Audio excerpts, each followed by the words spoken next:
এই গাছটি আপনাকে দেখতে হলে আসতে হবে ফুলবাড়ি। ফুলবাড়ি থেকে বৈগ্রামে যাওয়ার পথেই এই গাছটি দেখা যায় হাতের বামে। একদিনে একটি গাছ হওয়া সম্ভব? আসলে বিজ্ঞানের ভাষায় কখনো সম্ভব না। কুসংস্কার হতে পারে, কিন্তু এখানকার মানুষের যে প্রচলন কথাবার্তা, তারা ভাবে যে এই গাছটি এক রাতের মধ্যে হয়ে গেছে। এবং এই শুধু একটি গাছ না, এর সাথে রয়েছিল 4টি গাছ।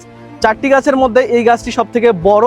বিজ্ঞান হয়তো এক রাতে গাছ হওয়াকে অসম্ভব বলে, কিন্তু লোক সংস্কৃতি আর মানুষের গভীর বিশ্বাস অনেক সময় বিজ্ঞানের যুক্তিকেও হার মানায়।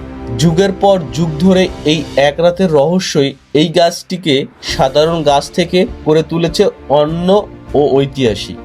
গাছটি এক রাতে অলৌকিকভাবে হোক কিংবা শত বছর প্রকৃতির নিয়মেই হোক, এটি এখন আমাদের ফুলবাড়ির বুক চিরে দাঁড়িয়ে থাকা এক বিশাল ঐতিহ্য। এই রহস্যময় ইতিহাসেই একে দূর দূরান্তের মানুষের কাছে আকর্ষণীয় করে তুলছে। আপনাদের কি মনে হয়?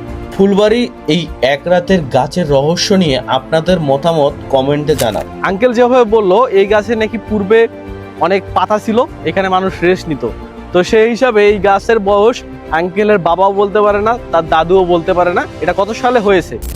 সুন্দর সুন্দর এরকম ভিডিও পেতে আমাদের পেজটি অবশ্যই লাইক, কমেন্ট, শেয়ার করতে ভুলবেন না। সবাইকে জিয়াদ ব্রো থেকে শুভেচ্ছা ও অভিনন্দন। সবাই ভালো থাকবেন, সুস্থ থাকবেন। আল্লাহ হাফেজ।